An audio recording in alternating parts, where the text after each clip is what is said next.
Hello, Brother Gregory. Let's check if this.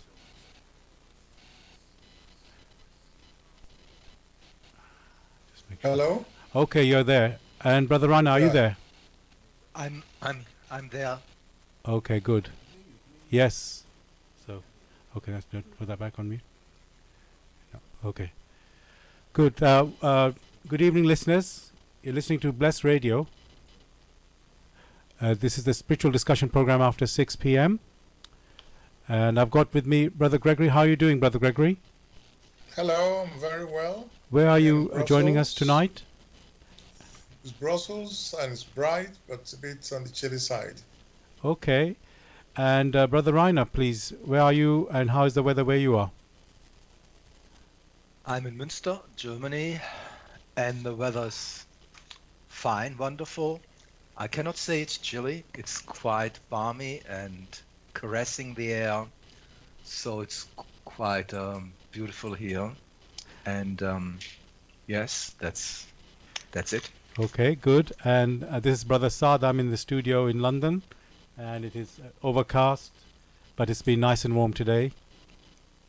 And yes, look forward to tonight's show. The aim of the show is to introduce you to the spiritual knowledge in the light of truth, the Grail message by Abdushin. And we have a topic for tonight, which is womanhood. So we look forward to you joining us, listeners. You can call, text, or use WhatsApp. The number in UK is 079 444 313 66. And if you're outside of UK, it is 0044 79 444 313 66. So I'm going to start with, what is the Grail message? The Grail message in the light of truth by Abdushin is a spiritual knowledge of life. I just want to say something to my colleagues. Please, can you put yourself on mute while you're not speaking? We can hear something in the background. Okay, good. Thank you for that. So, the Grail message in the light of truth by Abdushin is a spiritual knowledge of life. It offers an explanation of the world, a picture of creation on the basis of natural laws. Its lectures contain valuable basic elements as a help in life, for through the knowledge mediated, the reader is again brought closer to life and led back to God. The Grail message deals with important fundamental questions of life by explaining in a clear and logical way the automatic working of the laws of nature, the whole weaving of creation, allowing every process to be recognized and thereby the purpose of our whole life. It is directed at the individual and speaks to the innate experiences of the human being, their strengths and weaknesses. Thus, every reader has the opportunity to discover through the intuitive perception if what is stated is the truth. Combining with the matter-of-fact reasoning, a complete world picture arises, where there is no separation between the visible world and the great world beyond the five senses, nor any separation between the scientific and religious striving for knowledge. I'd like to give you a couple of quotes from the author of the Grail message, Abdushin. The hearer and reader of my lectures should always work within himself, keenly probing and building bridges from one lecture to the other, as well as out into the great and small world happenings. Only then will he be able to understand the Grail message and find that it gradually shapes itself into one complete whole, without leaving any gaps. Again and again in all the happenings, the reader will come back to the basic features. He can explain everything without having to change even one single sentence. The word of the Grail message lives, so that it permits only those people who really carry the honest desire in their souls to find abundantly.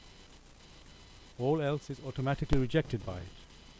For the arrogant and those who seek superficially, the message will remain the book with 7 seals. And I'd like to finish with one more quote from the author. I wish to fill the gaps which have so far always remained unanswered in the souls of men, and which never leave any serious thinker in peace, if he earnestly seeks for the truth. So, dear listeners, just to remind you again, the topic for tonight is womanhood. And we'd love you to join us with any questions or comments. The number to contact us here in the studio in UK, the UK number is 079 444 313 66. You can call, text or use WhatsApp. And if you're outside of UK, it is 0044 79 444 313 66. Brother Gregory, I'd like to start with you first, with my first question. Brother Greg, what would you say are the qualities which define womanhood, or say the qualities of somebody being womanly? Can you hear me, Brother Gregory? Oh, Brother Gregory, I think you're on mute. Brother Gregory, are you still there? Oh, he's there. Okay. Okay. I'm going to go to Brother Reiner. Are you there, Brother Reiner? Okay, he's back. I think Brother Gregory's back. Hello, Brother Gregory. Are you there?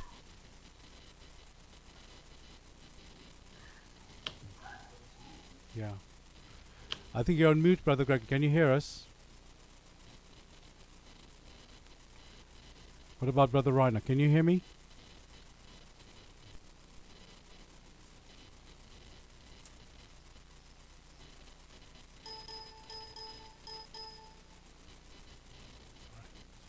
Okay.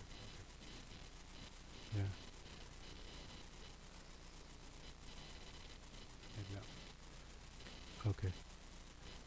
Hello, Brother Reiner. Can you hear me?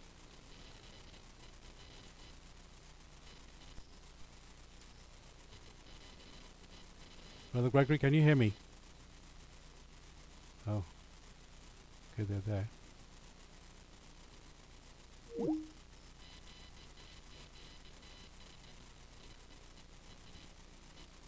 Just testing them. Brother Gregory? Okay. All right. I'm going to have to answer my own question. So, what is it to be womanly, or what are the qualities of womanhood? So, first thing you think of when you think of woman is something feminine. So, like soft, caring, and so on. Something, let's say, the man can be that way, but there's something stronger in woman than that is in the man. And now we can look at it in a physical side, earthly strengths and earthly weaknesses, and also there's a spiritual side, because obviously we know that every human being is a spirit. I think I might be there. Brother Gregory, are you there now? We can. Okay, so I'll carry on. So now, yes, there is male spirits and female spirits, just like we have on the earth, male and female. And of course we know that the body that we wear on the earth is just a coat that we wear. So the real living person, the spirit, is actually, when we say something's male, that's what we mean, is the male quality of the spirit, the male spirit or female. So now what would we say is the qualities of the woman? Well, one thing she has, we all know, is intuition. We have intuition and woman has intuition. And one thing we can say, a woman's intuition is sharper than the man. And again, how is that? How can this be? Well, we know women have finer sensing, that they're just finer than the man is. Man is stronger in their coarse abilities, the physical abilities. The man is stronger than the woman.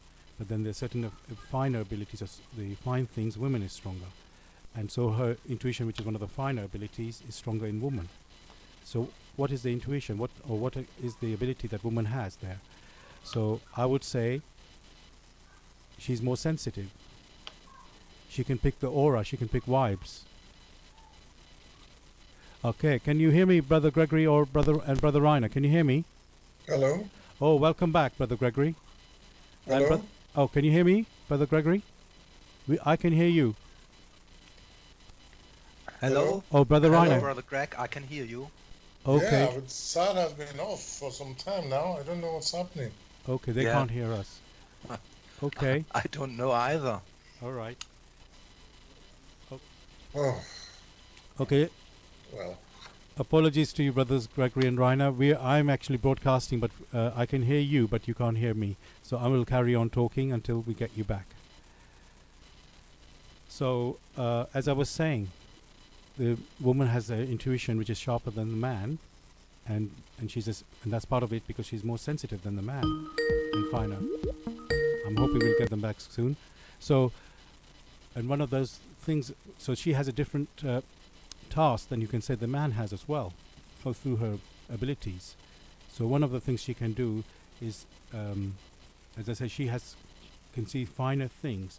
Now, one of the things that is when men has a thought or something, the woman picks it up much more sharply or quickly than a man can. So she almost can act whatever a man thinks much quicker than the man can ever think.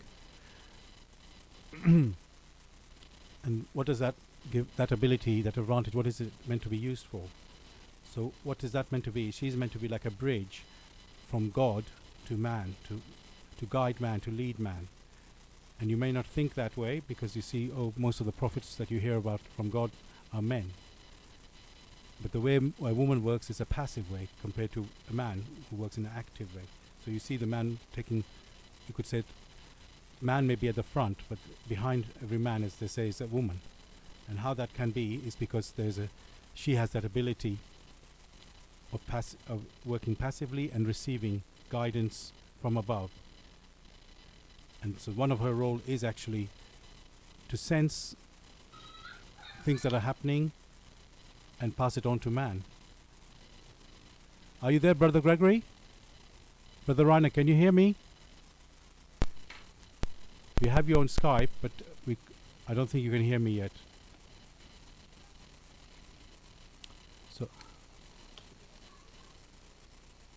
So, as I was saying, a woman has the capacity to receive from above, and that means she can pass it on to man, and the man can manifest that on the earth. It doesn't mean the woman doesn't do anything on the earth, of course not, but she has that leading role. Now, there's so many things we can talk about here.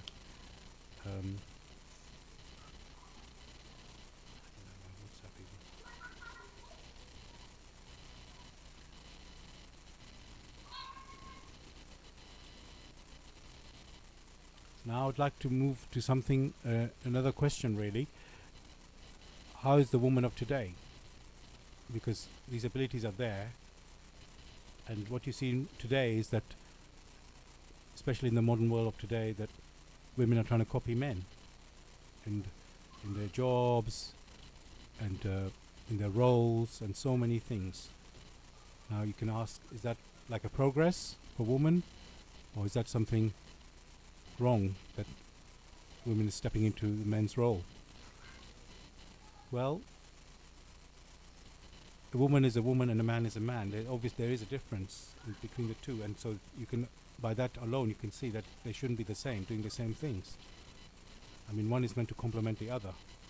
So one, as I say, works in an active way, and the other one in a passive way. And again, that may sound somebody stronger than the other, but it's not like that at all. They just have different abilities, and they must use that ability in their own way, according to their strengths. So, yeah, okay. Just to check again, Brother Gregory or Brother Rainer, can you hear me at all? Yes, I can hear you. Oh, brilliant! Yes, You're back. Kenny. Oh, well, that's great news. Thank you. Apologies, I don't know how we lost you, but we could definitely, we knew you were there, but I don't think you could hear us. So welcome back. So I'm just going to catch everybody up. Dear listeners, you're listening to Bless Radio. It's the Tuesday night spiritual discussion program. The topic for tonight is womanhood. You can, yeah. And you can contact, if you have any questions or comments, the number to contact us here in UK, it is 079 444 313 That's, or you can call, text, or use WhatsApp.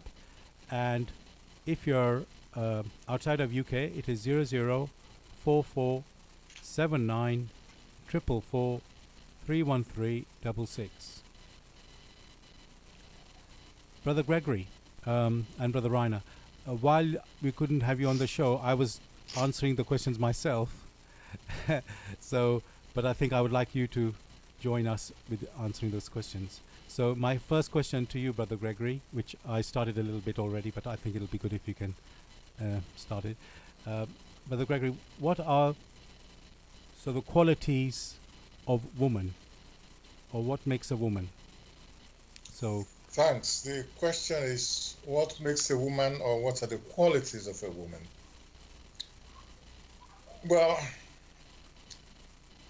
to define or to state the qualities of a woman or a man, one will have to go to what makes the woman. What do we understand by a woman? Or how has nature defined, or the laws of creation define what a woman is? To address these things properly, one initially may look at the externals and gradually move to the internal, the external representation of the entity that is called woman. The features. One of the main features of the woman is that through her, every other person has had to incarnate on earth. So it seems, or it's very clear, that the woman forms the bridge for an incarnation here on earth. The question then remains, what is it that incarnates here on earth? In an incarnation, it could be a man or it could be a woman. Therefore, one will have to refer to the inner core of man or woman, which inner core is that of a spirit. The spirit which, through experiencing, will come to know what its innate abilities are, such that it starts as an unconscious spirit gem in order to become a conscious or self-conscious spirit gem, or a self-conscious spirit. So looking at it from that particular angle, that the inner core of man is of spirit or of energy, and then looking at the laws of creation that made it possible, because this didn't happen in a haphazard way, one will find that in nature there are activities which belong to the man and other activities which belong to the woman. The first one I mentioned is that the woman forms the bridge for the incarnation of the personality here on earth. That's why it is woman that carries us for 9 months. No one can deny that. Because of that, one can already see that there is these fine qualities which is able to attract a particular soul, for that soul to incarnate. On the other hand, we have the man who has not got that ability to form the bridge. Therefore, looking at it from all angles, it seems that that forms the bridge is the finer one, is the more sensitive one, whereas the man is the more coarse one.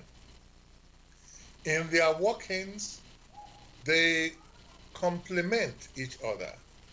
But the woman, being finer, forms that bridge. And through that bridge, she is able to ennoble her surroundings. So the main task of the woman is that of ennoblement, not only attracting souls that will have to incarnate here on earth. So that being the case, she is the stronger one psychically, or more a stronger one intuitively, because through her nature, she is endowed with the finest abilities in order to be able to perceive the fine radiations which assail mankind throughout creation. Thank you. Thank you, Brother Gregory, for that. That's quite a broad picture you've given. Thank you for that. Brother Rainer, that's one, as you could say, one role of woman is to bring, human beings or human children onto the earth. And so I want to ask you, would you say there's, and Brother Gray also mentioned bringing noble, bringing noble environment to this earth as well. So I just want to ask you, is there any more a woman does that, let's say, that a man is not doing or doesn't do, another ability of woman? Of course, I just want to say, in the last analysis, a woman to a man remains somewhat a mystery. And already there we see that there's something unfathomable, something fascinating about the woman. And the qualities which are related with her, let us say, we have talked about the emotional depth of the woman, the emotional sensitivity, which is really the true expression of the spirit, which and the spirit only expresses itself through emotions and or through intuition. All else is just intellectual thinking. So what does, through her emotional sensitivity and through her emotional depth, she brings into existence, or she is here on life, she brings a completely different point of view, a point of view into existence, which complements the male point of view, which is really result-oriented and concentrates on one thing mainly. And so, but we have to explore that in more detail. And just as it stands here, these are just words. There's, of course, what does she bring? Why is she so stunning? Why can she be so stunning? Not every woman is stunning. Some simply, there's a word which now is where women are described, and we have this, surely we have this phenomenon which is called just the slut, and the correlating man, which is the pimp.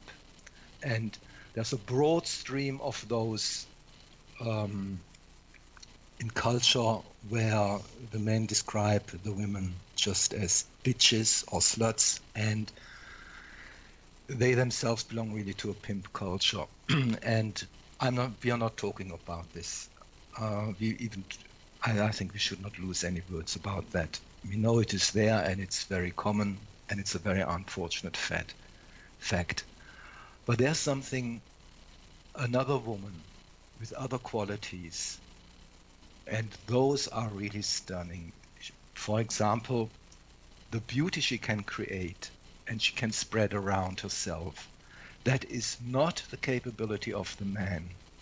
And perhaps you have seen the buildings of Zaha Hadid, those stunning architectural buildings, where just one person I talked recently to simply said, well, this kind of beauty, this kind of buildings, it's impossible for men to design, and I think I'll agree with that.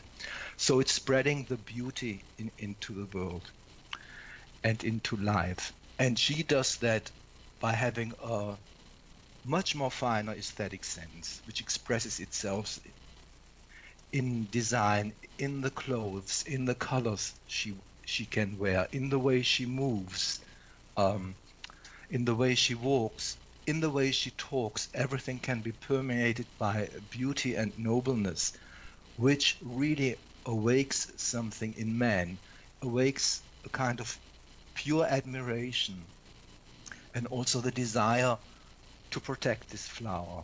It's a natural result. A true woman always makes a man bend his knees, and the most greatest task for him, it is to be in the service of a queen. And woman can be a queen, and she must be a queen. And the Grail message is in the first place directed towards women. That is explicitly said in the Grail message. And it says, no people can ascend to the light or ascend to anywhere which does not, which disrespects woman. We must woman to put her on her rightful place in order that a people can ascend towards the light.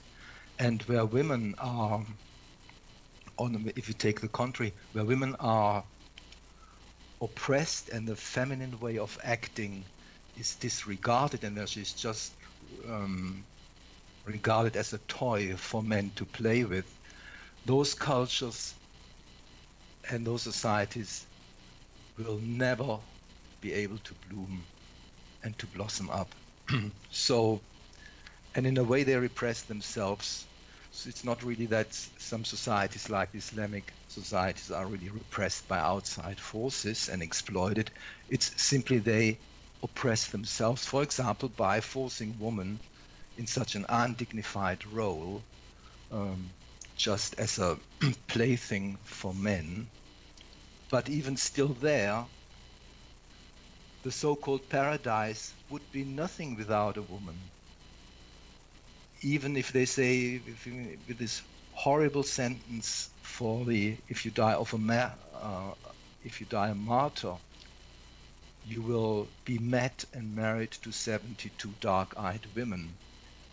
Even this shows, without those dark-eyed women, paradise would not be worth having.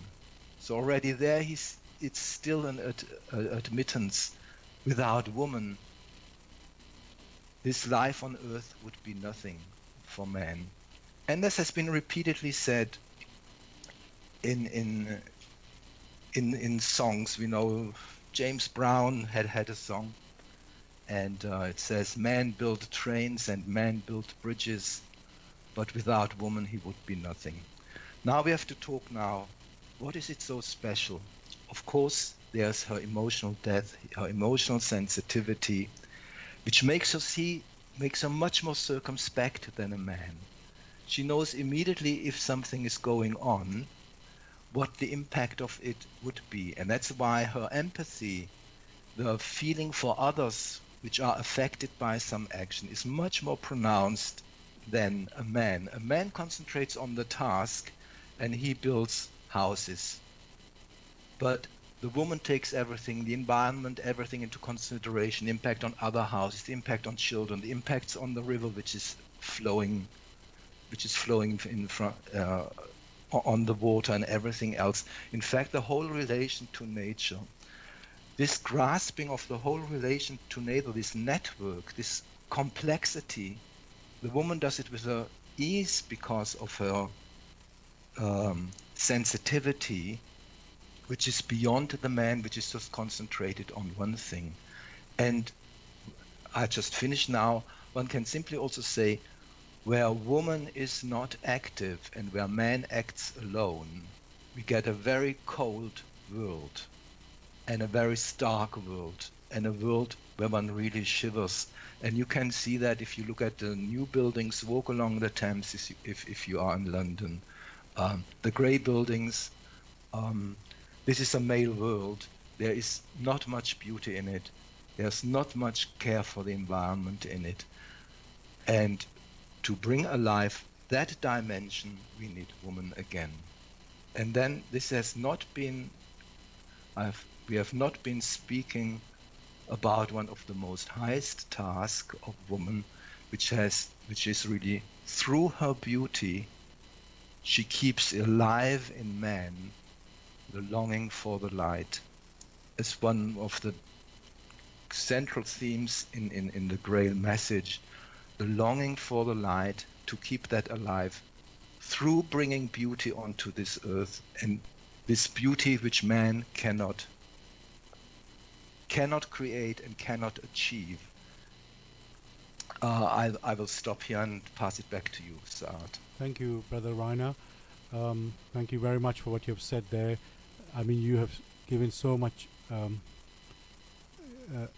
how much the role of a woman is, so great that role is, you know, and from a much wider view than people might imagine, from a spiritual values, you know, because on the earth, many would think of a woman, you know, okay, maybe to have children and maybe to do things at home, you know, quite, let's say, earthly aspects of life.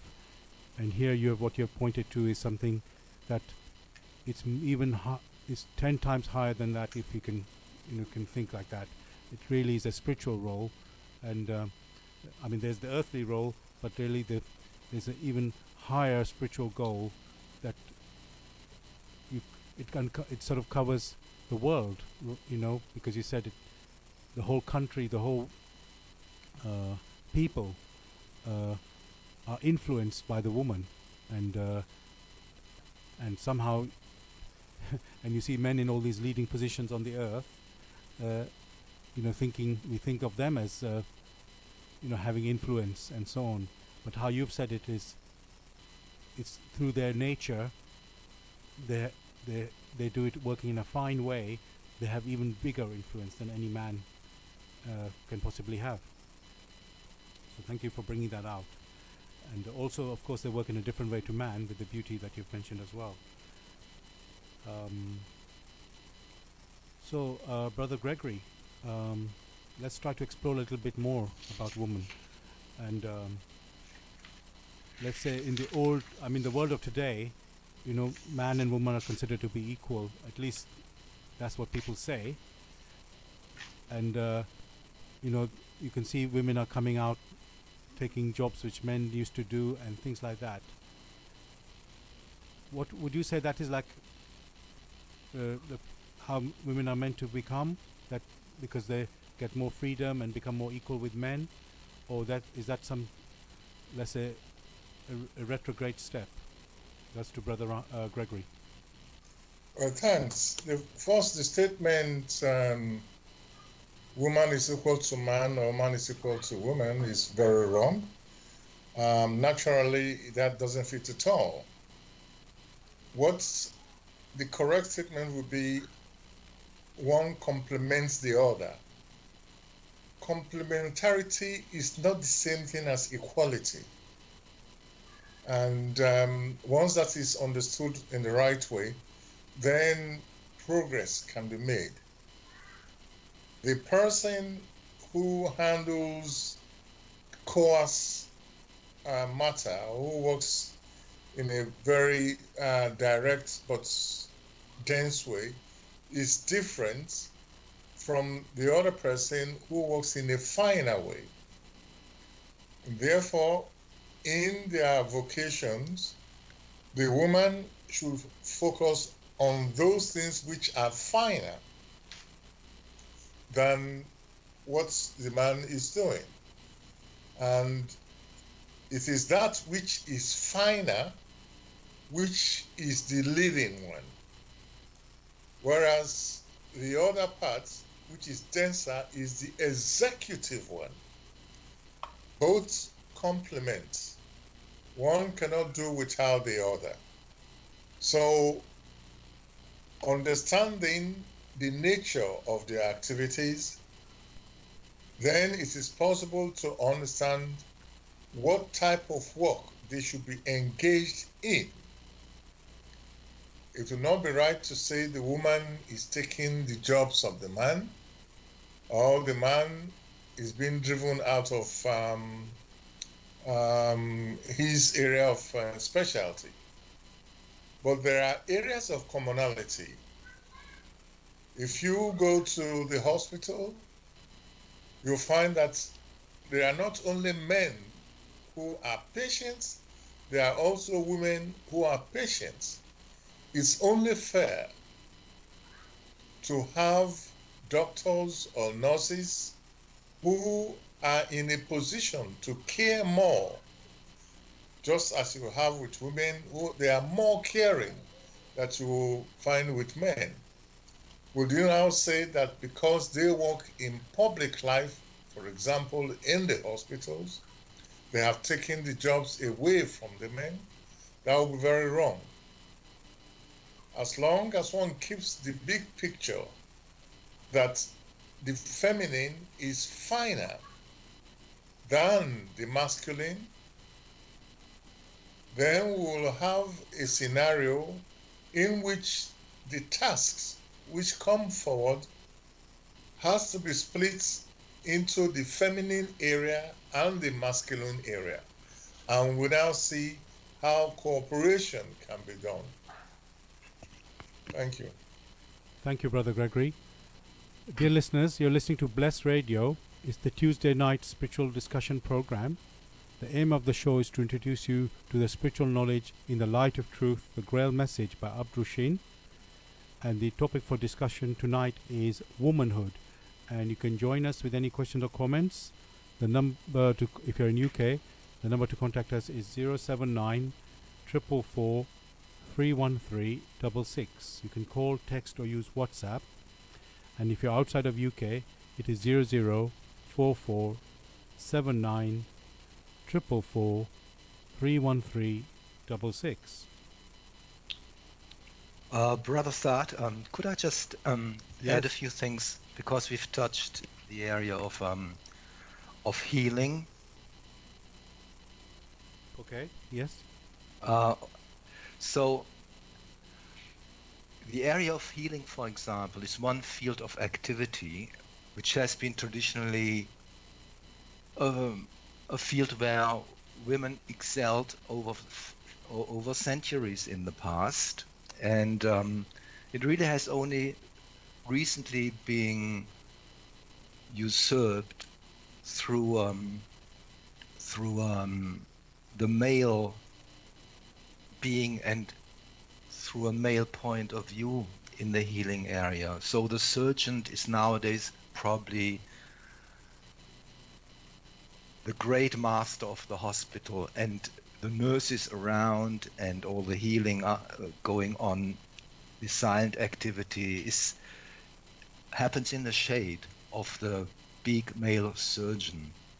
Of course, there are female surgeons, but I wanted to go to something else. In past centuries, women, through her fine emotional sensitivity, could pick up lots of things from higher planes. For example, what herbs were healing, what teas were healing. Could look at the nutrition, and we have to really see that nutrition is part of medicine. A good nutrition is the basis of everything, and with a good nutrition, it is medicine. You can even prevent illnesses, and today prevention of illnesses is one of the biggest topics, because it's much better even not to get an illness than once contracting an illness and then trying to heal it, which is not always possible. So over the past centuries, the women have primarily, they were active in writing down in books the different herbs, what you could treat with those herbs, and also in animal medicine. And one of the biggest one of those was the German Hildegard from Bingen, who wrote big volumes on how to treat people. And the hospitals were actually then more in the monasteries, and her monastery was then famous that sick people from all over came to her monastery. And we have forgotten this kind of medicine, this gentle medicine. It's coming back now as the gentle medicine, as the feminine medicine. And there's a famous saying about a surgeon who said once, well, we operate, but the healing process after the operation, that is really under the care of the nurses and under the care of nature. And that's the really great miracle. To saw off a leg with all the wonderful instruments we have today, and with the wonderful thing, wonderful equipment. I don't know the word how to take away the pain. Anesthetist, I think. All this knowledge is of course wonderful, and it's quite amazing what we can do. But an operation is still a plumbing job in the last analysis. And the healing process which nature takes up and then reconnects those things which have been severed and things like this. This is in fact the more wonderful thing. And I think here we have a very good example where we see the feminine way of doing things, which is through herbs, through the gentle ways, avoiding an operation as long as possible, and even trying to live in a lifestyle which takes into consideration the proper nutrition so that the body gets everything, the proper amount of movement in the fresh air, the proper amount of movement. This is really done under the influence of women, and traditional school medicine has really forgotten to some extent. It's rediscovering it now, but it has forgotten for a long time all those wonderful things to keep healthy and to heal. And in the recent decades, of course, we have this new type of medicine, and people go to it. They pay, even in Germany, they have to pay more, and the government tries to discourage people from using alternative medicine. But if you pay more, and the people love it, and they go in great numbers to that alternative medicine. And that is something where women should take the lead again. And we should really say the surgeon is a small part in the whole business of healing, in the whole healing business. And it's just the plumbing job he does. We really must see the whole thing in perspective. The real healing goes to reintroduce the human being into the natural rhythm of nature. And the natural rhythm of nature, that the woman knows better about it, because with her finer intuition, she can perceive what the natural rhythm of nature is and what a specific body demands. And with the natural rhythm of with the natural rhythm of nature, and reintroducing the human being into that natural rhythm, that is, of course, I have lost the trade now. Okay. It's, of course, the women is really predestined to fulfill that task. Back to you. Thank you, Brother Rainer, for that. What I'm noticing, what you're saying, a woman is connected more to or closer to nature, and I wanted to look into that more, Brother Gregory. Now, so Brother Gregory, we mentioned about the intuition, and people do say women's intuition is sharper than men's, and does that really mean, Brother Gregory, that women should be leading the men, and so like men seem to be in charge of things in the leadership positions, but should it be that the women should be in that position instead? Brother Gregory, Well, did you? Yeah. yes, I thought you hadn't finished the No, question. I finished. Thank you. Yeah. When it is mentioned that women have finer intuition and men, on the other, have coercer, in the other case, that means they have to be the executors. That which is finer is the leading one.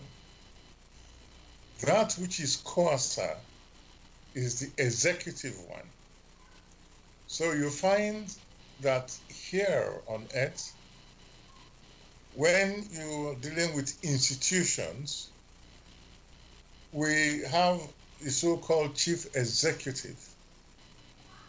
That is the person who does all the coordination in a dense way, in a more practical way. So it is right that the chief executive or the executing branch should be handled by that personality whose abilities are more concentrated, are look towards that which is denser, all right, that in its implementation. Whereas on the other hand, that which is finer receives in a passive way and transmits it towards the executive, where the roles to be reversed. You'll find that the woman will be distracted. Those fineness which she uses in perceiving the higher radiation, they will become stunted.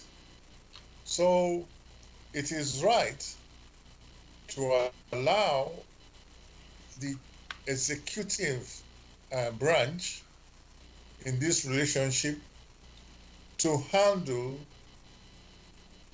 these particular matters, whereas the receiving one should remain where she is, transmitting what she has received to the man. So the woman is leading does not mean she has to be the executive one. But we have a scenario where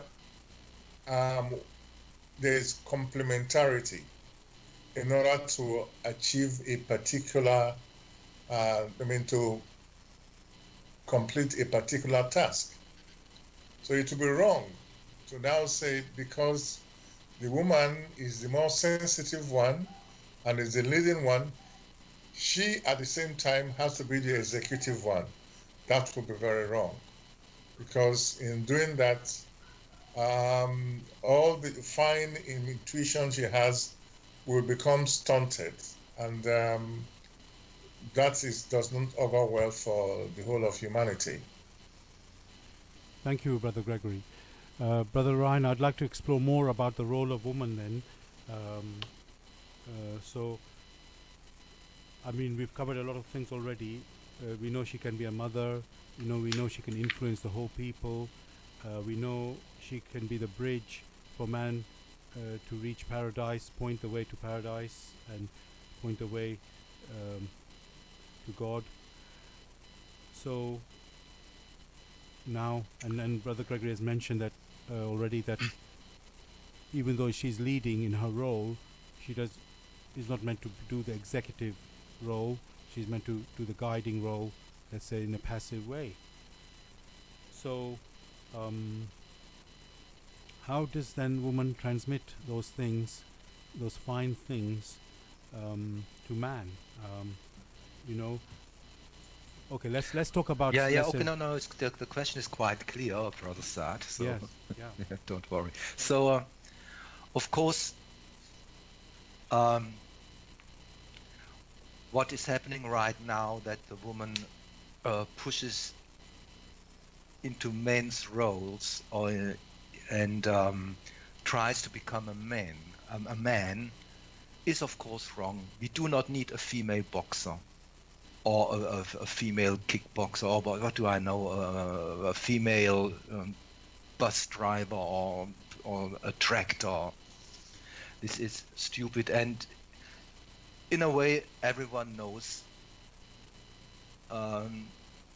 digging with a heavy machine and sitting there, that destroys a woman much more than it does a man, because man is somehow adapted. He's already a much firmer, much more muscular body, which is adapted to that type of coarse work, whereas the woman with her much finer body, much more fatty substance and wonderful curvaceous, is not made for that type of work.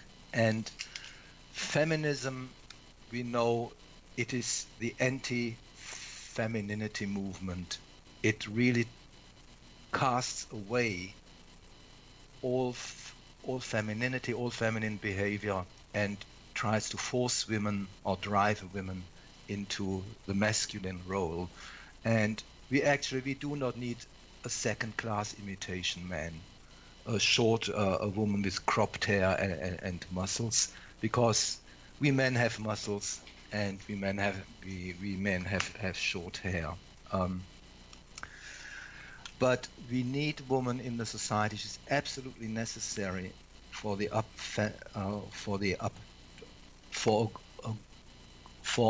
society which is worthwhile living. We need her contribution, and her contribution can only lie what we as men cannot give, and that is femininity. A man can try as much as he can never have real femininity. He can have this kind of Marlene Dietrich behavior, certain types of women, but it is coarse. It is not that radiance a woman can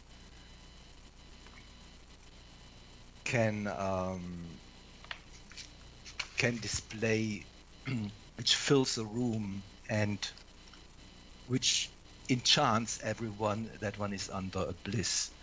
No, it's what a transvestite does. It's a very coarse type of woman, almost prostitution-like, which concentrates on the sexual attractiveness. A woman is much more, she's attractive in a much higher sense than on the sexual level only. And it is this charm, this splendor she can spread around herself, which really captures men and kindles in men that protective urge. And through kindling that protective urge, he makes sure that woman is well off materially, that material wealth flows in a protective way towards woman, that she's protected by material wealth. I honestly believe that. I've a long time thought about it, and because there's something that people will say, that the material wealth was always the big question. A woman must be independent, but if she goes into a male profession and drives a lorry or is on the street down in digging in holes, she loses all that splendor, and obviously they miss that. You often hear quite that they say, oh, we are viewed by the men, by the colleagues, not as women anymore, but just as a colleague. And that's just the simple case.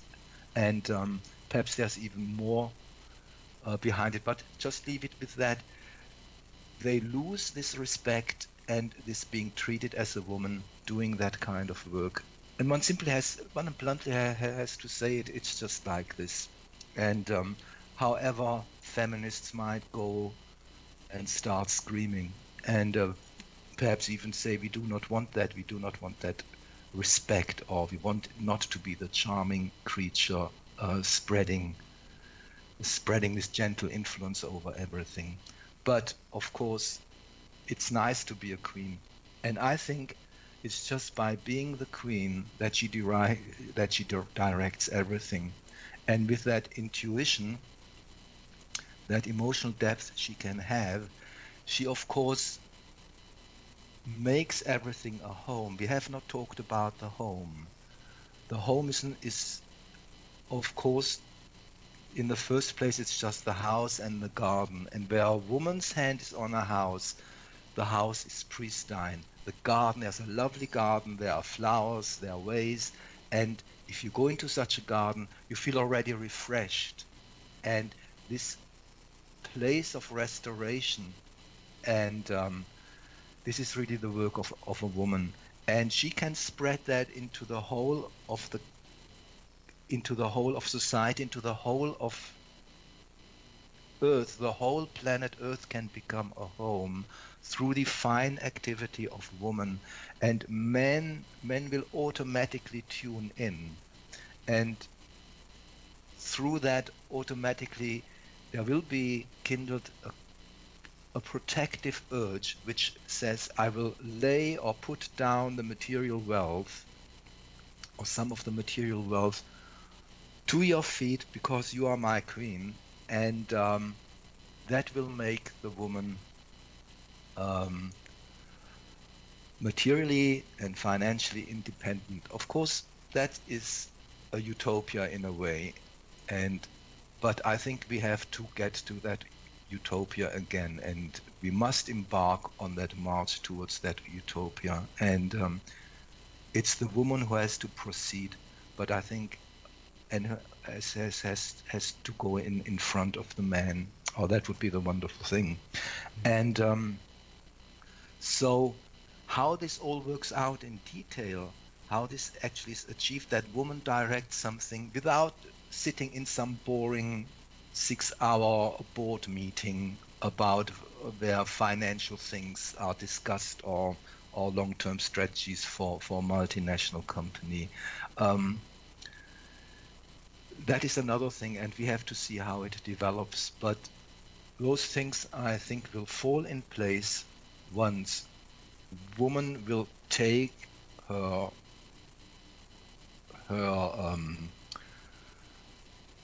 raised place again in society, and also the laws will change. I'm sure they will change, that money flows again in her direction. That will be simply a natural result by kindling that protective urge in the male human being. So I think it is a silent rule. It is the rule of the presence of the light on earth, which the woman can establish, and good things will result of that. And one of the things that is think about the environment, wherever the male human being, and of course he could only do that because there was not a real woman who checked all these things, and who aligned him with the higher laws, with the laws of creation. That only led to that state we are in now, that we have completely polluted rivers. If you don't think it's polluted, just walk down to the Thames if you live in London, and look in just anywhere. Look at the cold rectangular houses, simply a work of pure intellect. There's no charm. They are not breathing. There are no flowers. It's not the garden of paradise. But to bring about that garden of paradise and make the whole earth a picture of paradise, we need the influence of woman, and we have to see how, when those changes will come about, what will happen. It's very utopian in the way when one tries to think deeper about it, but there's nothing just trying to do it, and as a man try to listen more to women, try to respect them, and try to think in a noble way of them, and as a woman try to spread this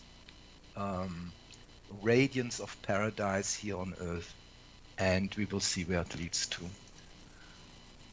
Thank you, Brother Rainer. I mean, what you've just said there really, straight away I think man has been ruling because we've had on the earth, which is, you know, we've got, you think about people having wars, and I mean, everybody wants to have their own life where they, the economy is doing well and things like that.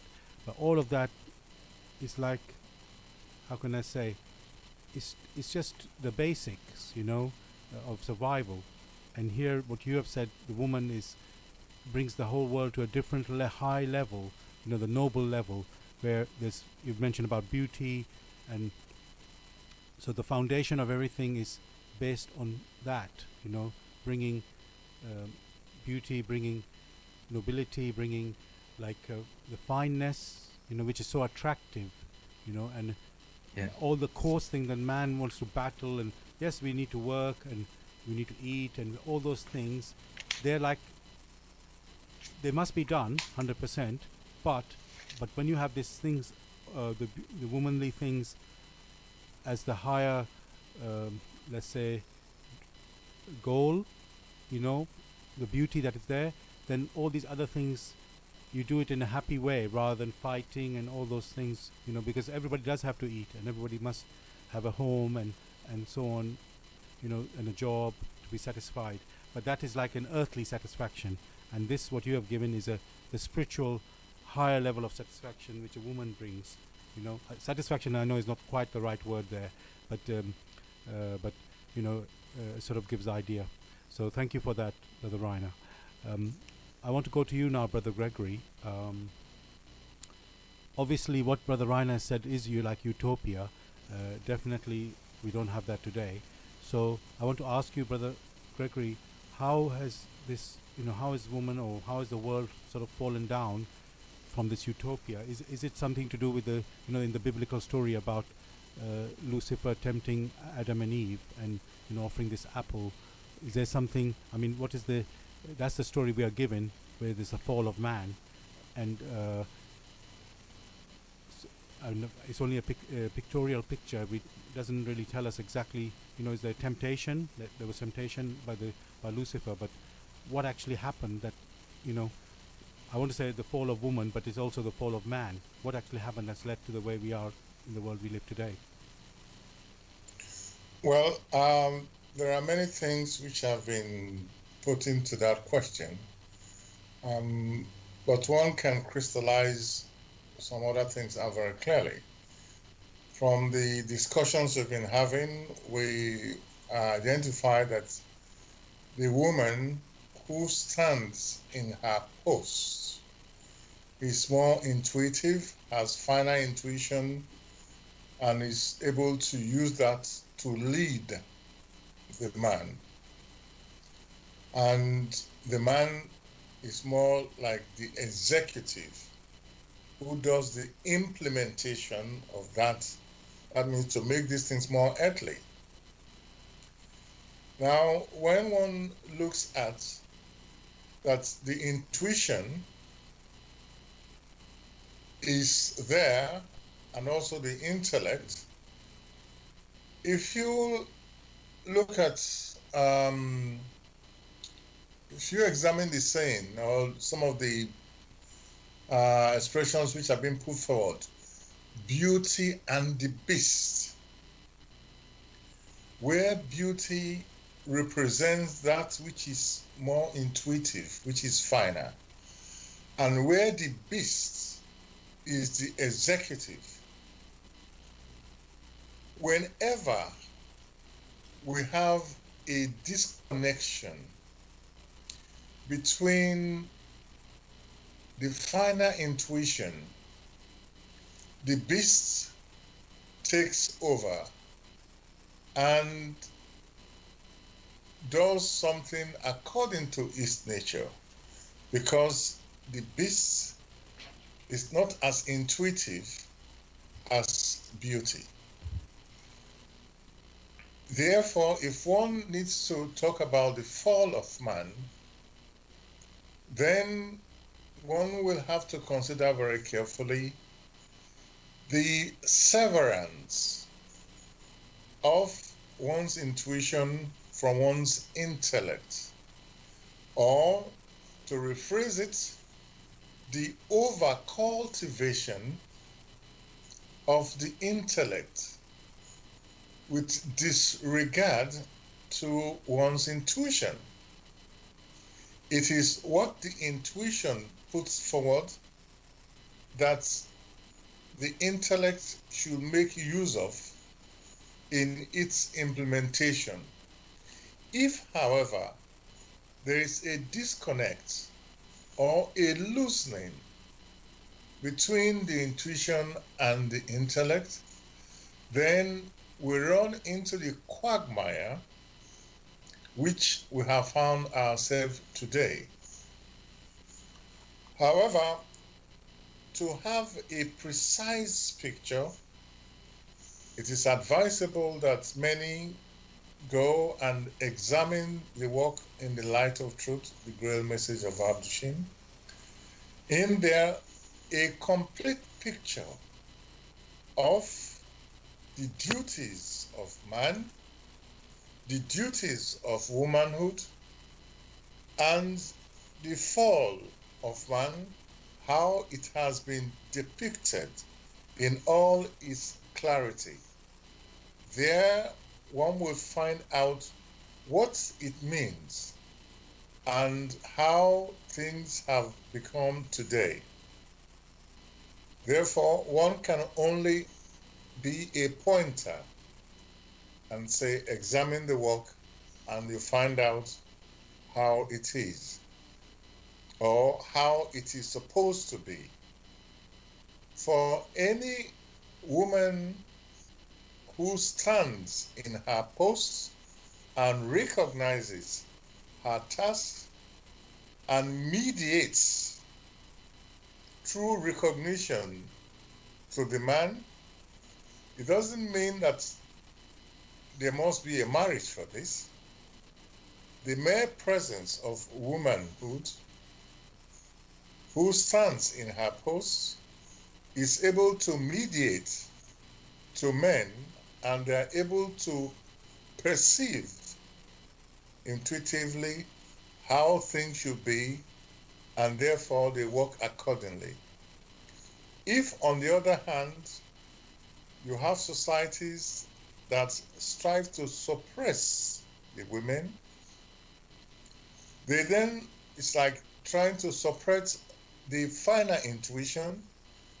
Then you have societies which will have children coming forward or being born who have torn intuitions, who are confused, who are near imbalance because they become very aggressive.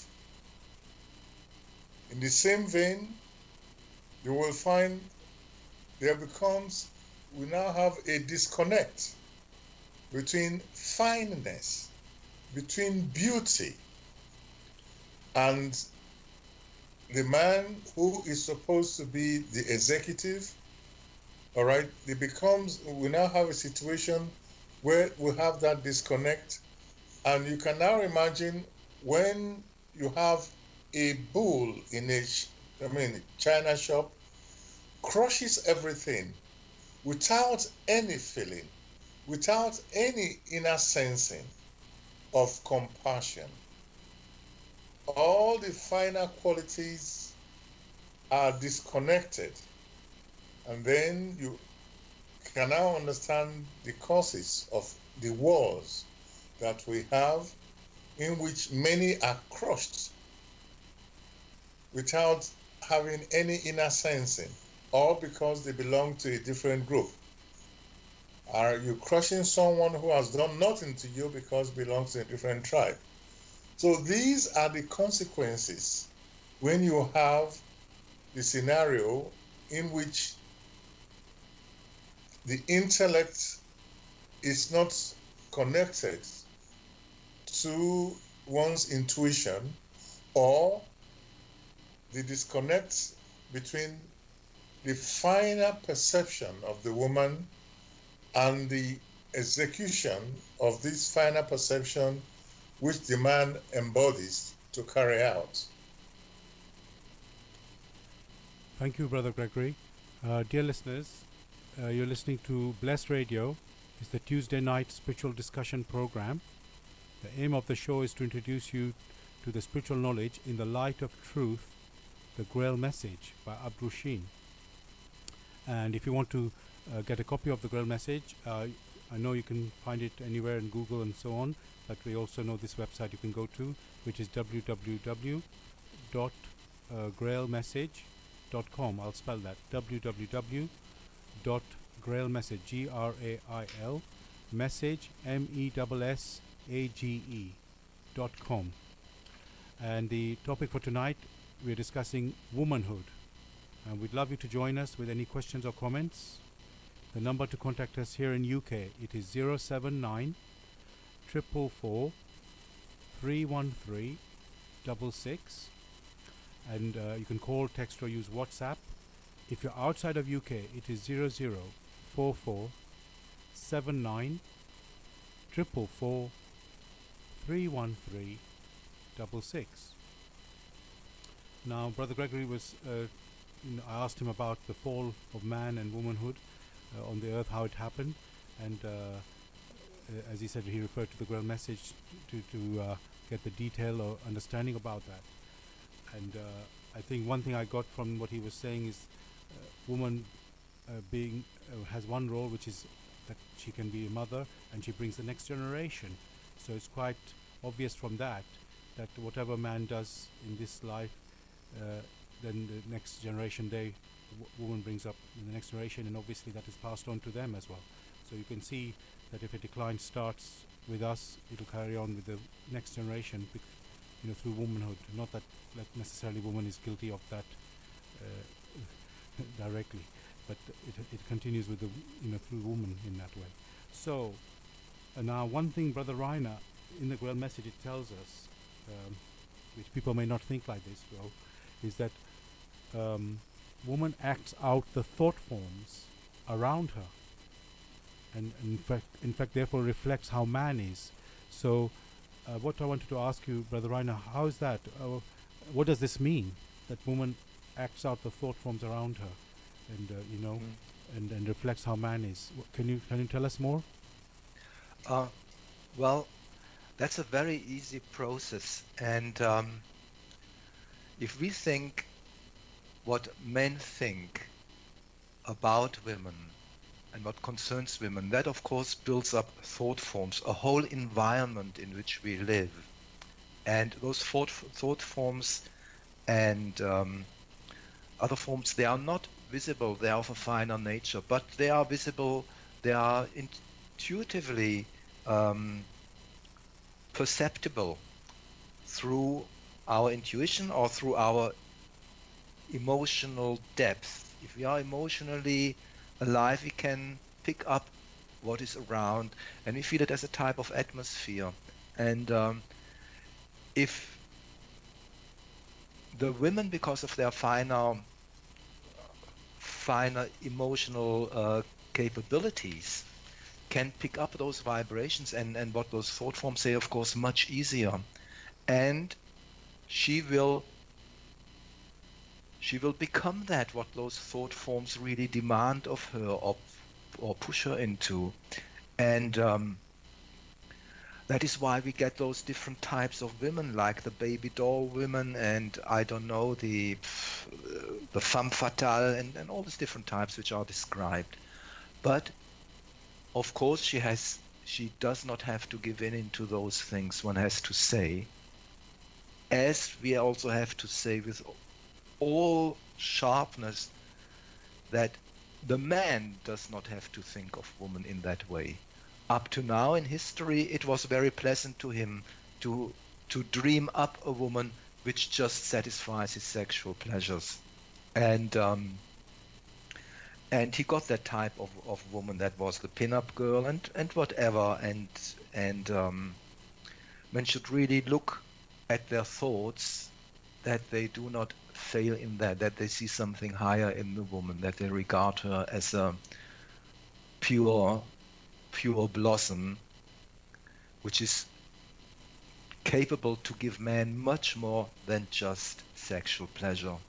And so she could become that what men dream up, because of picking up the vibrations, picking up those thought forms which are all around her. And it's just this sensitivity, where she always, with that heightened emotional perceptiveness, she can of course pick up the vibrations of the will of God, the vibrations of the light which flow all the time through the universe. And she can very distinctly, very clearly see where something is wrong very quickly, and bring about corrective measures, or even before that, before that bad thing happens. Can I just read something? Sure. Yeah. I read it something. I've taken it out from the internet, and it's about intuition, about one of the characteristics of women, where she really tells how she's able to pick up something before it has really happened. And she says here intuition, and she describes what intuition is. That's from Crystal Ball. Intuition, that is the gut feeling we often get, we women, not we men, we women often get when something either really good or really bad is about to happen. When we listen to it, we become in tune with it. We solve problems before they come to fruition. It can feel almost psychic in nature, but in reality it's just being in harmony with the surrounding environment. So they pick up those vibrations of the surrounding environment and know exactly what's going on, what intentions form, before the plan is really become day conscious in any human being. They already feel that and can, what she says, we can solve the problem. We can solve problems before they come to fruition. In that way, with that fine intuitive perception, a woman can also protect itself if she already feels a situation before the man has even, let us say, it's a dangerous situation for her, and there's a man with uncouth intentions, perhaps even forcing the woman to something against her will.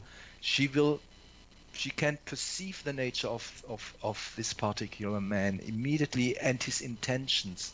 And the Grail message, I think, is saying there on this particular point, she is so sensitive that that there's always time, good time for her to bring herself into safety, to make a detour or whatever. She can avert that through her sensitivity. So yes, I've lost now the question, Brother Sard. Can you help me again? Okay. Well, it was basically about the thought forms. A woman acts out the thought forms around her, and therefore reflects how the man is. And you've already, I mean, if you want to carry on, of course, continue. Please. No. I've in fact, it's answered. She becomes what the thought forms tell her. But it's not only acting out. That's the way she dresses, the way she sees herself, what she offers men, and especially there in the realm of sensuality, because the male always desired, well, to put it very bluntly and very crude, he desired a courtesan, and a woman which meets his sexual pleasures. And one can say Marilyn Monroe, in a way, that type of woman, who suffered terribly under the image and that role. It's really a dream product of men, and as I see it, and one has to say that as bluntly and as sharp as that, And of course, we know that many women of that type then are very unhappy in the end and lead often a life privately quite different. But that's another question. Okay, so I pass it back to you. Yes, thank you very much for that. And another thing, Brother Gregory in the Grail message says, when women behave badly, they behave worse than men. And you may have seen this in the news just a few days ago. You know, Serena Williams, the woman tennis player, she had a bit of quite an argument and fight with the umpire in the final in the US Open. And I don't know, did you see that, Brother Gregory, at all in the news? Hello, Brother Gregory, are you there? Can you hear me, Brother Gregory? Probably on mute. Are you on mute? He's probably on mute. Yes. Oh, Yes. you're back. Oh, you're back. Oh, you're back. Welcome back. Okay, you're back. Yes. I was on mute, yeah. It was on the news. So I just... Okay, so... Yeah, but I don't think one should go to mention specific personalities. Okay. One understands what the general statement is.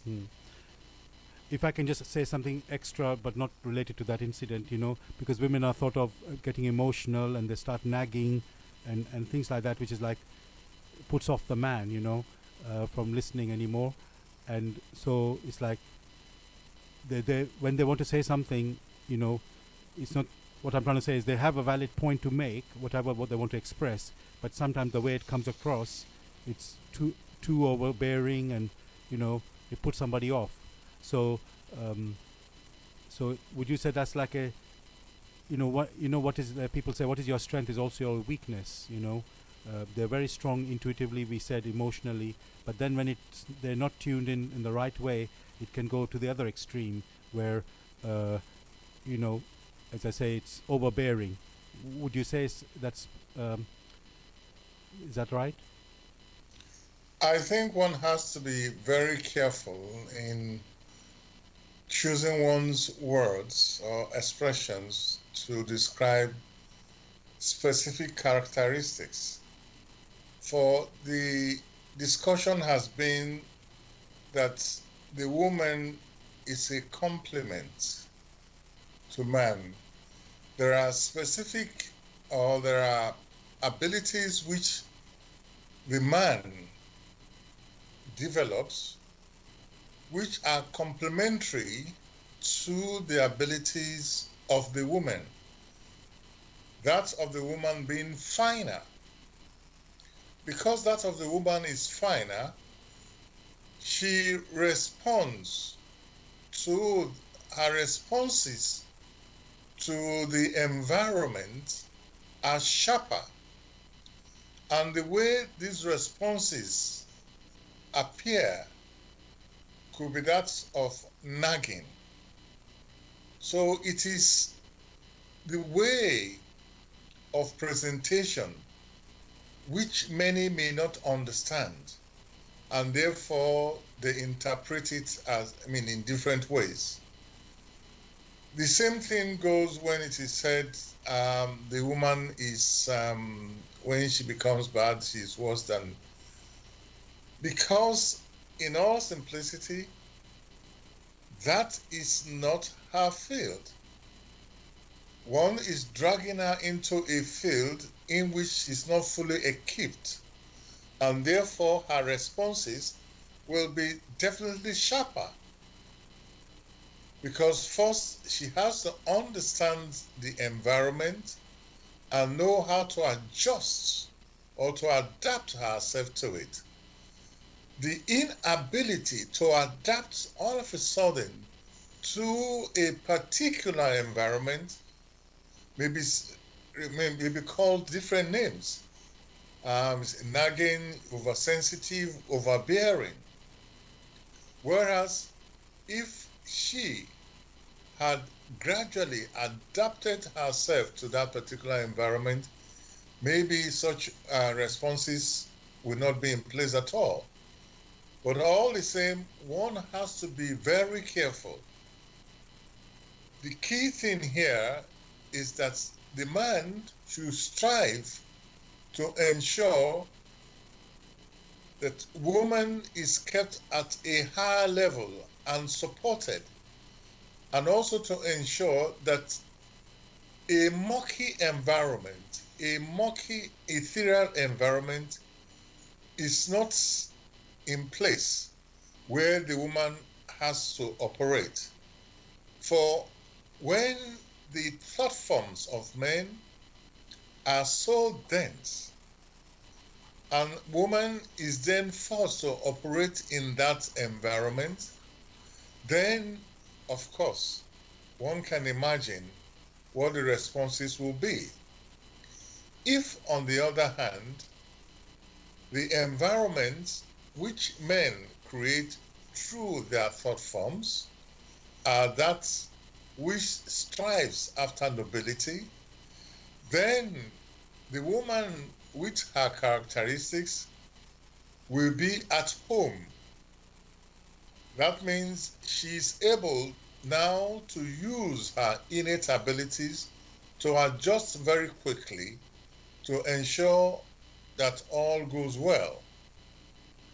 But the first step lies with understanding the laws of creation, all the laws of nature, through which they, the man and the woman, have come into creation, and through these laws, the tasks which are assigned to each or to them.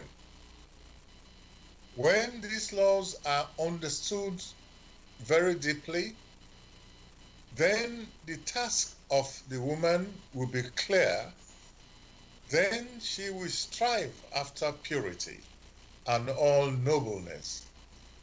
Then the man will understand what his duties are and will strive to fulfill, to ensure that the neighborhoods or the environment through which the woman has to operate is pure enough such that she can adapt herself and be able to attract that which is finer, that which is more noble, and help the man to ensure that this is implemented here on earth, such that you will now have as it is above, so will it now be here on earth.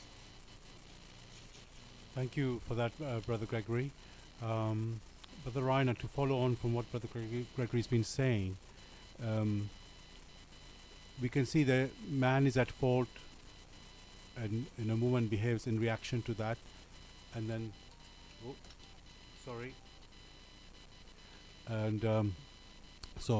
apologies for that. So when man is at fault, and in many ways that leads to woman behaving the way she does, and yet obviously woman is also responsible for how she behaves. So, and also because we have to understand what is the what is the role, what is nature, and how is what is man's role and what is woman's role. So what I want to ask you, I think that's important. One must always, it's not that the man is at fault or the woman is at fault entirely alone. Of course, woman can pick up the vibrations of her ethereal environment around herself, thought forms and what is there, and tune in and become like this so that she pleases men who want those things of her, and it's in her nature to be pleasing. But with a finer intuition, she does not have to give in to those influences from men, and she still can perceive the finer vibrations which are the will of God weaving, and she can say no to men's wishes and stay on the path and become that beautiful queen. At any moment in time she was not forced, so it's a little bit wrong to say it is man's fault. It's both it's the fault of both, and of course unfortunately she has given in, and the big thing she has given in is what instead of this sublime charm she can spread over everything, the spell of paradise, and make men really spellbound. The darkness, of course, trying to attack women, gave her something. Oh, if you become that what men wish of you, we can give you something else, and it is the physical attractiveness.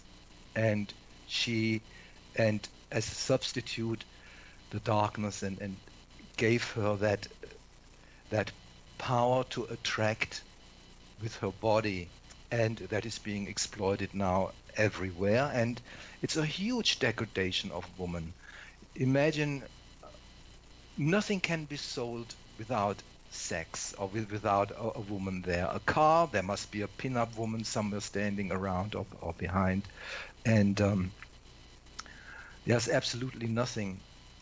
And it's not always the case, but even when there is a good woman, she is not the means to lubricate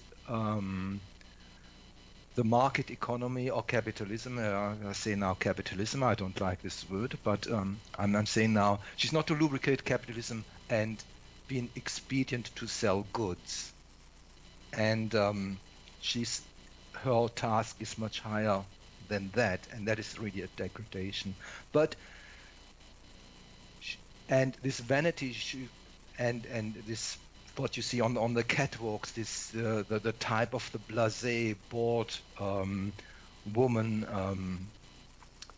being unnatural in all ways, and this distortion of womanhood, or this grotesque creatures. I mean, if you look, they are grotesque, and sometimes one thinks the fashion designers, they almost try to make woman a ridiculous thing, a ridiculous creature.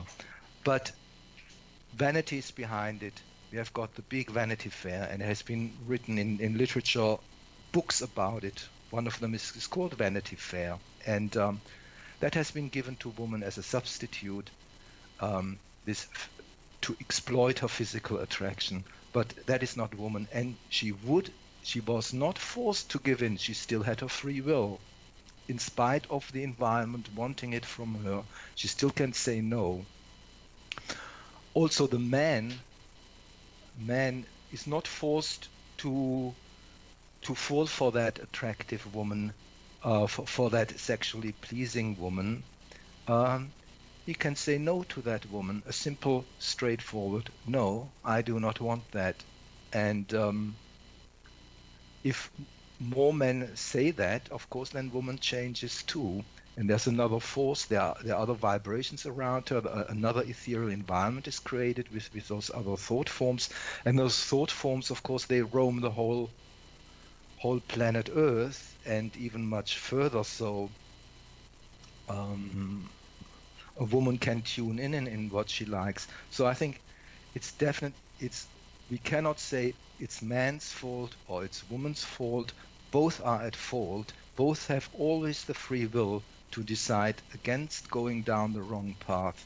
Unfortunately, historically, it's been like this, that we men liked that very much, and the women loved the vanity so much, and this vanity which they got, and to be physically pleasing to men, they succumbed to that. And that was one of the great ploys of Lucifer, and one must see it. But this is explained in the Grail message. It's not a topic to talk about here, how Lucifer went about it to bring down woman. One of the main aims, because woman is the connection of man towards the light. If we want to bring paradise down here on earth, as Jesus Christ said in the Lord's Prayer, thy kingdom come, is really the promise of man to create here a paradise on earth, to make the rule of heaven here on earth. And we need woman woman is inexpensible for that. There's no way around.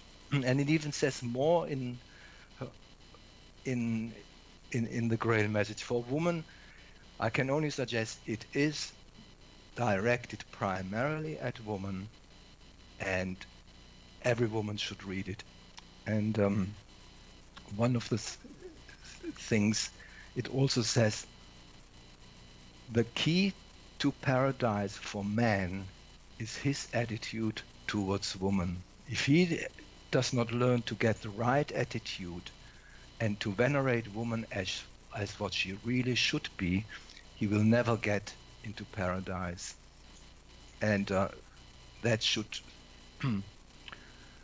but we cannot go further into that in depth. But for a woman has a much deeper understanding when she reads the Grail message than a man probably can ever have, because of her finer and more acute emotional perceptiveness.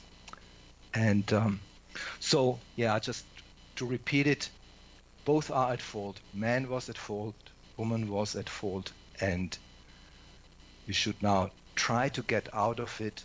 And the Grail message really is an inexpendable thing to do it, because it gives you all the background you need how to do it, and to become really clear about what is the role of woman and what is the role of man. We have tried here to give a little bit a clearer picture, but of course it's a work in progress. It's what I think currently about it, and I know there's much more to know about it, and it would be great if women join in that way back to paradise, and in that great task to bring the kingdom of God down here on earth. So back to you, Sard. Thank you so much, Brother Rainer. And that's actually naturally the next question, which in a way you've answered it. You know, we know the situation now on the earth. There's been a big decline. You know, woman is really degraded, and man is, we know both are at fault, not one or the other. And so the automatic question really is, what can be done about it? Can man and woman change by themselves, or something has to intervene? So Brother Gregory, what would you say to how do we get out of this situation? It seems such a decline. Is it possible to even come out? That's to Brother Gregory. Of course it's possible to come out of a situation if you know how to come out of a situation. So it's the knowledge of how to overcome a scenario that counts. And the works, for example, the works of Jesus, when he gave the example, for instance, in the Lord's Prayer, it made it very clear how one could, sever oneself from the darkness, from dark influences. And now we have the work in the light of truth, the Grail message of Abrishin, which gives a clear, lucid picture, like a map that is alive. But it's only alive for those who examine it very rigorously. Such a map gives the guide on what a personality must do in order to ascend back to the light. That is the help which is available right now. And that is one of the purpose, or the main purpose of the discussions we have, such as this radio show, such that those of good volition who are very discerning and are willing to examine this work, they themselves will find out the helps which have been made available for their use to ascend out of the present chaos which we have found ourselves.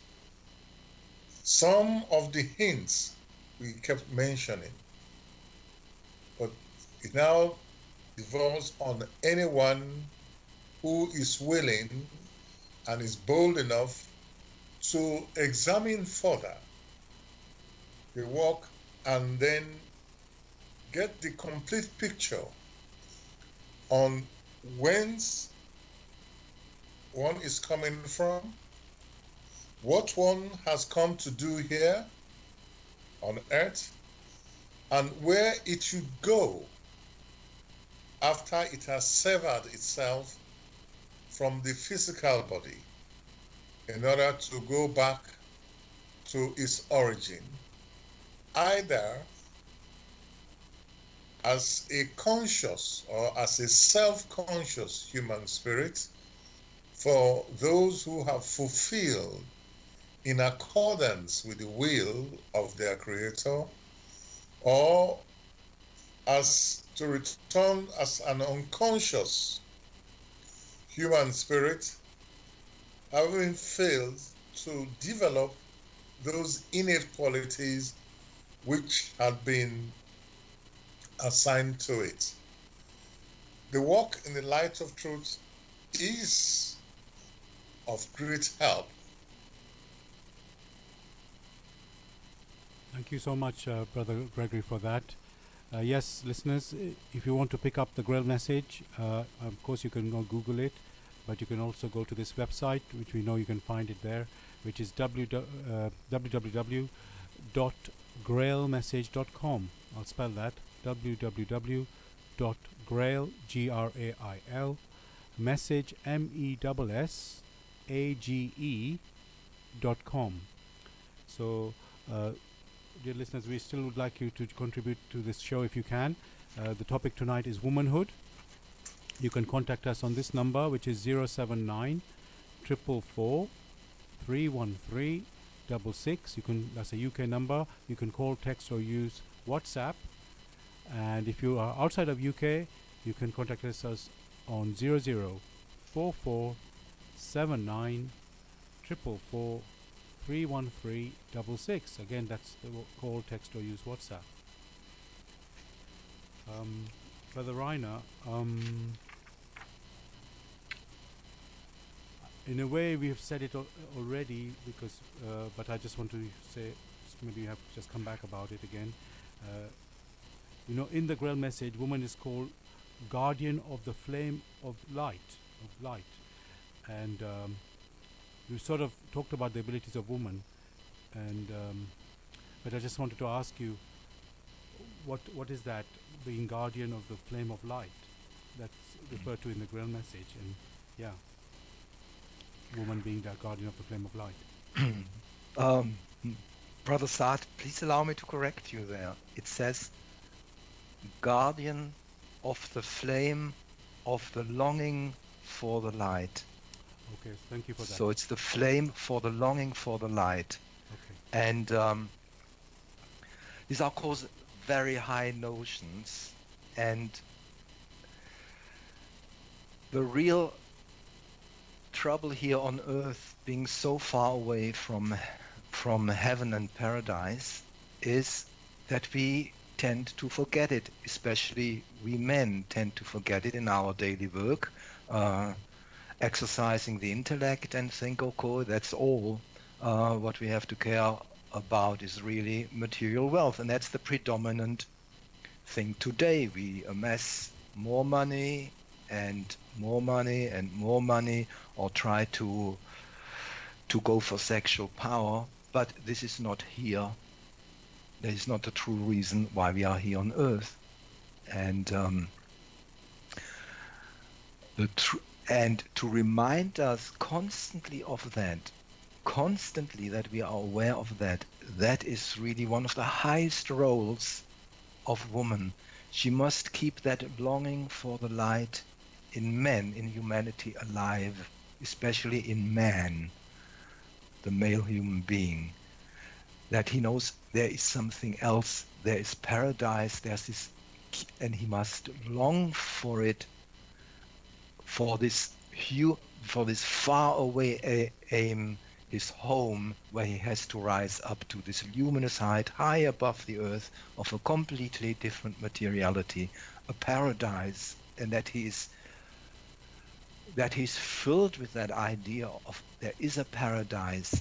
And then he realizes also that this other thing, thy kingdom come. When we say that in the Lord's Prayer, it really means we must shape paradise, we must shape this earth, not only that we become rich or powerful, but we must shape it like this, that this wonderful globe, this blue earth here in our solar system, this wonderful home of us, of earthmen here on earth, that this becomes an image or starts resembling paradise, a resemblance, that a spread of paradise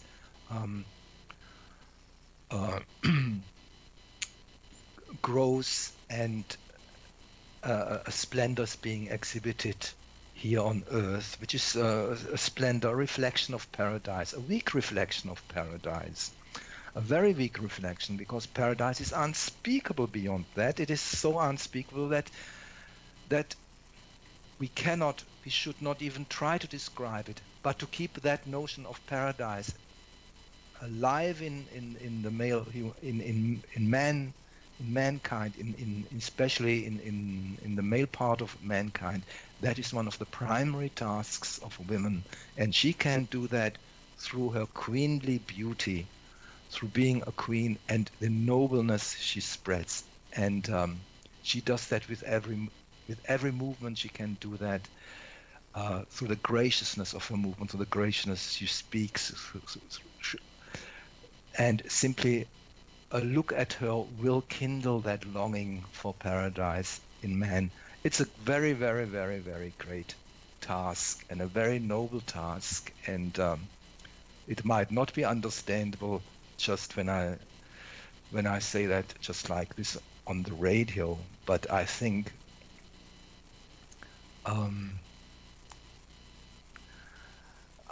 it might reverberate, that idea might reverberate in some listeners. And yes, so I pass it back to you. Yes, thank you so much, Brother Rainer, for actually explaining that this concept, yes, being on the earth may not be so easy to grasp, but it's absolutely necessary for our development and for our future. So thank you for that. I'm just going to ask both brothers Rainer and Gregory, is there anything they have from the Grail message they'd like to sort of read out to the listeners with regards to womanhood for the topic for tonight? Anything from Brother Gregory at all? I will only enjoin many to go and examine the message for themselves from the beginning. I think gradually the concepts will be built up, and there will be a lot of clarity along that direction. Okay, thank you for that. And anything, Brother Rainer, would you have anything you'd like to share? Not from the Grail message. Okay. So we've got still 5 minutes to talk. Yes. Perhaps I'll read something. Yes. It brings us much down and closer to earth again, but it still shows the power of a woman, of a very old lady. And that was 1960. There was an attack on the President of the United States, Richard Nixon, in Canada. One knew that only later on, but I read that because a woman played a role in that, a very old lady. It says feminine energy is one, and there is Renee Wade, and you can find that on the, just Google for Renee Wade, and she writes there. Feminine energy is one of the most powerful forces on earth. And most women are oblivious to their true feminine power. Just in case some of you disagree, I want to tell you a quick story. And that's what I want to read you or to share with you.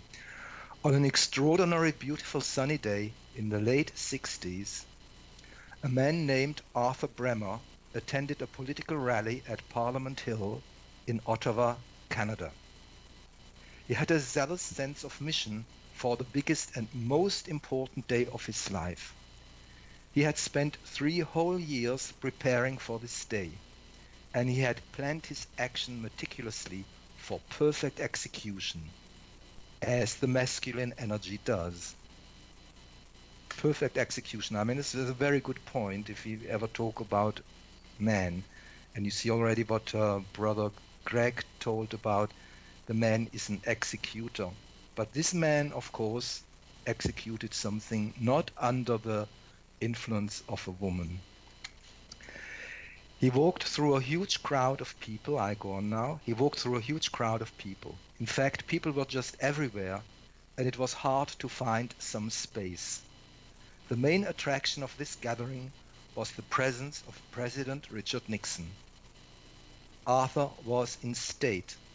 Nothing was going to stop him, and his intention and desired result were unequivocal. He walked in to a bit of empty space at the side of a huge crowd of people, and with absolute strength and resolve, he reached into a pocket inside his jacket where he kept his gun ready to assassinate President Richard Nixon. He was at point-blank range. With all this masculine intensity and resolve, as he was about to pull his gun out of his pocket, somebody knocked gently him on the arm. Full of rage and disgust for whoever or whatever it was that broke his state and sabotaged his mission and his chance, the biggest moment of his life, for which he had planned for years, he turned around to see a tiny little lady, incredibly tiny and amazingly soft, and heard her say in a deep concern, "Oh dear, I'm so sorry. Are you okay?" And in that moment, showed him more love and connection, more true feminine energy than he had ever received in his life.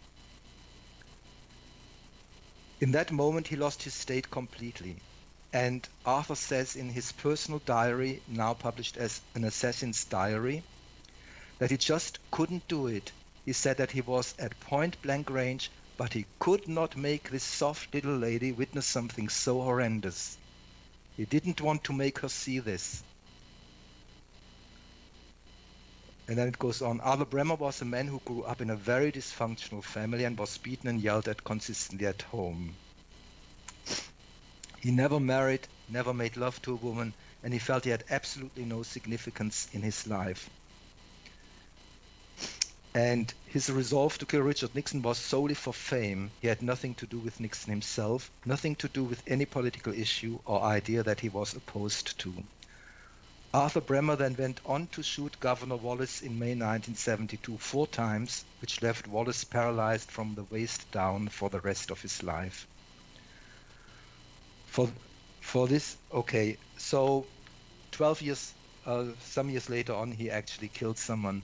But we can see the power of such a tiny little lady, and where he actually said, I could not do it. I could not make her see something so horrible. And there we have, in a very awful situation, but we can see the power of woman, which can stop a determined killer to give up on his action because he could not bring himself to the point where he would force that little lady to see this horrendous thing. And that's a nice, it's an example of the power of women, and the presence of women can stop many men doing bad or not beautiful actions. And of course, if the society was more permeated by femininity and we lived more in the shade of femininity, then probably this Bremer, who was actually a very poor guy, would not have had this, would probably not have decided on this awful plan. And it's almost a cry for help. I want to be noticed. I want to be also important among all the other people. And that probably would also not have happened. Okay, that's my goodbye reading. Thank you for that. And it's a real example of the power of woman. In our present day context, it's not so high. Of course, it saved Richard Nixon's life, but